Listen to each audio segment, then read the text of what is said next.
مدینہ شہر کے درخت بھی نہ کاٹے جائیں، میرے شہر مدینہ کے درختوں کے گلے پر بھی چھری نہ چلائی جائے، نہ اس میں کوئی فتنہ بپا کیا جائے، نہ فتنے کا کام ایجاد کیا جائے۔ سو ایسا کرنے والے پر اللہ کی، فرشتوں کی اور تمام انسانوں کی قیامت تک لعنت ہے۔ فرمایا وَمَا كَانَ لَكُمْ أَن تُؤْذُوا رَسُولَ اللَّهِ، فرمایا لوگو تمہارے لیے ہرگز جائز نہیں کہ رسول اللہ صلی اللہ علیہ وسلم کو تکلیف پہنچاؤ، اذیت پہنچاؤ۔ اب آگے کیا فرمایا؟ کیسے؟ وَلَا أَن تَنكِحُوا أَزْوَاجَهُ مِن بَعْدِهِ أَبَدًا، خبردار میرے محبوب کے وصال کے بعد کبھی بھی ان کے بعد بھی ان کی ازواج میں سے کسی سے شادی کرنا حلال نہیں ہے، اس سے ان کو اذیت ہوگی۔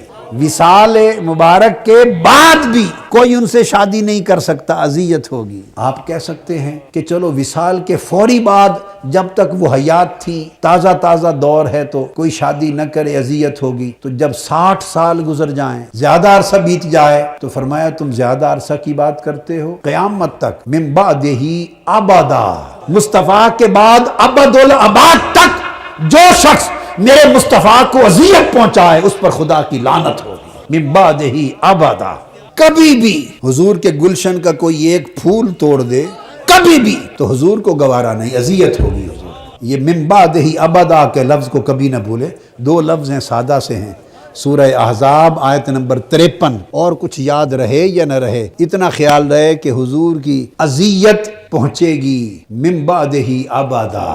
تو جب اذیت ابداً پہنچتی ہے تو حیات بھی ابدی ہے۔ تو فرمایا کہ اب پتہ چل گیا کہ حیات مبارک میں جس طرح اذیت پہنچتی تھی، حیات مبارک کے بعد بھی ابداً ابدا حضور کو اذیت پہنچتی ہے۔ ایک یہ نقطہ ابھی تک سمجھایا۔ دوسرا نقطہ سمجھایا کہ اپنے شہر کے درخت کٹیں تو اذیت پہنچتی ہے، اور حسین کا گلا کٹے تو عالم کیا ہوگا۔ شہر کے درخت کٹیں تو اذیت ہے، علی اصغر شہید ہو جائے تو کیا ہوگا۔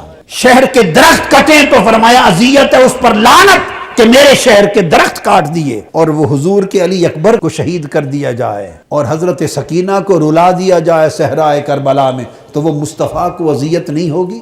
اس سے بڑی بھی کوئی اذیت ہے؟ اہل سنت میں بھی بدقسمتی سے، نادانی سے ایسے لوگوں کی کمی نہیں ہے جو متحیر ہیں کہ کیا غم حسین میں رونا چاہیے یا نہیں۔ کہ غم حسین میں رونا صرف اہل تشیع کا ہی تو کام نہیں ہے، سنیوں کا کیا کام رونا؟ میں رونے کی بات کر رہا ہوں۔ ذکر حسین میں رونا کیا یہ ہونا چاہیے یا نہیں؟ یہ تو شیعہ لوگوں کا کام ہے، کمی نہیں ہے، میں جانتا ہوں بہت سے علماء میں۔ یہ جب پراگندگی پیدا ہوتی ہے تفرقہ پروری میں تو خیالات حقائق اوجھل ہو جاتے ہیں، اور ذہن انتہا پسندی کی طرف جاتے جاتے جاتے تو وہ اپنے اعتدال کو چھوڑ بیٹھتے۔ جب ایک بات ہو گئی کہ ان کو اذیت مصطفیٰ کو اذیت ہے، اور ان سے محبت مصطفیٰ سے محبت ہے، تو ان کا ذکر مصطفیٰ کا ذکر ہے، ان کا غم مصطفیٰ کا غم ہے۔ غم حسین میں پوری ایمانداری سے، تیقن سے، تحقیق سے، بصیرت سے کہتا ہوں، غم حسین غم مصطفیٰ ہے، اور یہ سنت خدا ہے۔